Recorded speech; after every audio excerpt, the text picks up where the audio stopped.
Have you ever witnessed the decline of a language? For example, you grew up hearing this particular language being spoken, but nowadays it seems as if that language is rarely heard. If you speak a niche language that only members of your community know and come across someone who is from your community but couldn't speak it, what feelings would you have? With somewhere from 6,000 to 7,000 languages in the world today, many unique varieties of speech are dying out. Those without a profound presence in areas like government, business, or education are at risk of disappearing under another dominant lingua franca. This phenomenon, which is known as language endangerment, is a grave issue prevalent in our society today, and we must do something about it. Hi everyone, welcome back to episode 4 of the videocast series at LinguaDiscovery. My name is Josh, and today we shall explore the topic of language endangerment and revitalization. Why is it important to revitalize languages? Doesn't having everyone speak the same language make communication easier? These questions popped up in my mind on a Sunday afternoon while I was roaming around the house. I eventually realized that language is more than just a tool for communication. It is practically the living fossil of ancient knowledge and culture. Consider this for a moment. Many languages contain words that are unique to the culture itself and do not translate to other languages such as English.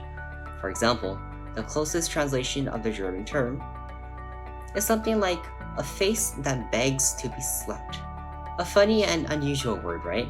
The same goes with many endangered languages.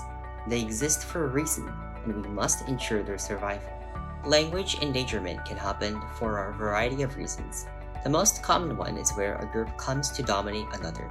This is the present situation for many indigenous, Aboriginal, or Native American languages today. Examining North America, the arrival of English, French, and Spanish settlers greatly marginalized the native peoples. Western expansion, development of industries, and agrarian exploitation have all contributed to the forced relocation of native peoples onto reserves or remote pieces of lands. After the official establishment of nations, governments had complete control and sovereignty over the lives of native peoples within their states. Language policies, such as the Indian Act in Canada, called for the establishment of residential schools, institutions that advocated for the erasure of indigenous culture. The mestizo in Mexico, those with mixed ancestry of white, European, and indigenous backgrounds, can no longer speak their ancestral languages due to centuries of assimilation. Most now speak Spanish, but you can still see occasional speakers in more remote areas, like those who speak Yucatec Maya in southeastern Mexico. There are also cases where the majority of the population speak both the colonial language and the indigenous language. Redirecting our attention to the South American nation of Paraguay, there exists a state of stable bilingualism, where the majority of people speak both Spanish and Guarani. In this case, why should we care about language revitalization? Isn't the indigenous language already vital? Well, language revitalization is more than just getting people to use the language more. Public attitudes towards the language and underlying social problems are also of importance. Coming back to the case of Spanish and Guarani, the former was deemed to be the official language of the state for an extended period of time, whereas the latter was associated with indigenous identity and the lower class. This is the phenomenon of diglossia, as mentioned in the previous video.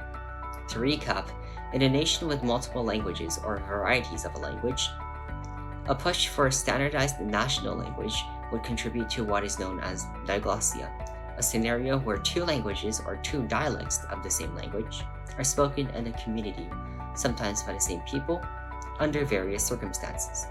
It might be surprising for some of you as social issues like poverty can be intricately linked with community linguistic profiles. Therefore, how do we revitalize endangered languages? I would like to propose a tripartite method that involves increasing the number of speakers through education, advocating for official government status, and permeating the language throughout the public sphere. The first step is to start with education, as the primary objective of increasing the number of speakers must be achieved before we can advocate for governmental status and protection. How did you learn your native tongue? Did you sit in a classroom and conjugate verbs all day? Or did you just sort of learn correct grammar and new vocabulary along the way? The answer for most should be the latter, and that is exactly where language pedagogy comes into play. Many language acquisition programs or classes in schools today use the former method. I took 3 years of French previously, where I sat down and conjugated verbs on a sheet of paper. Needless to say, that didn't really work, as those conjugations just disappear from my brain when quiz rolled around. Many scholars have conducted studies and found that language immersion, the technique where students use 2 languages in their academic studies, have proven much more useful. Actually listening to and using the language every day can yield better results than having to learn a second language by using one's native tongue. Language immersion classes have received criticism, however. For those with mental cognitive abilities not on par with their peers, they may lag behind in their language studies and end up with no mastery in either language. This is due to the fact that many language immersion classes are targeted towards younger children.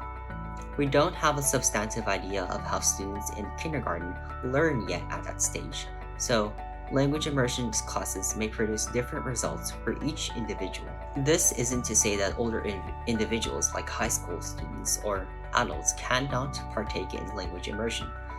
The reason why classes have proven less effective for these individuals is that their brains have already been wired or accustomed to their native tongue.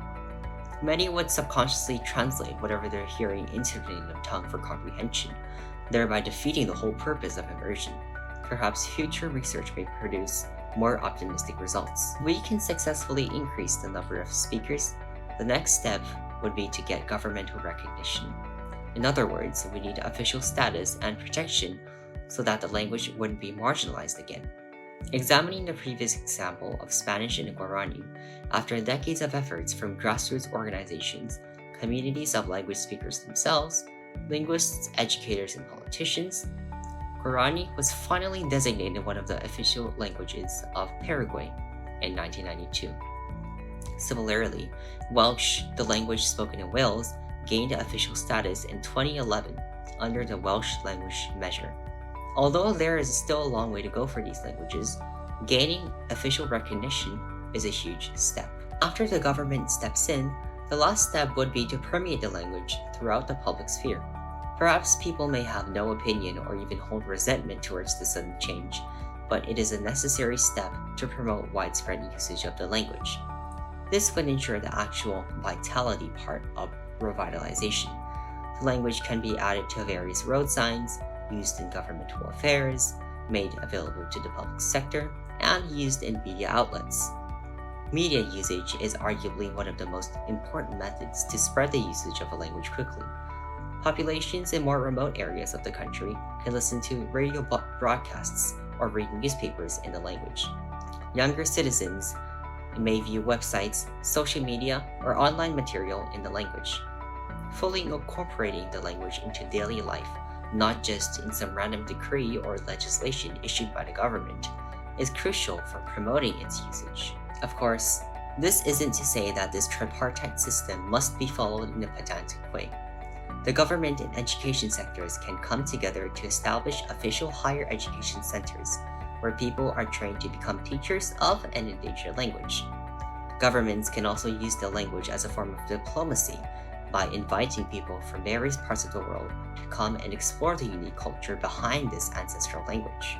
It seems optimistic since we as the human race are slowly starting to understand the importance of protecting our very own ingenious invention of language. The possibilities are endless. That's all for today. Thanks for watching this video. Feel free to leave a comment below if you are interested, and I hope to see you next time at LinguaDiscovery.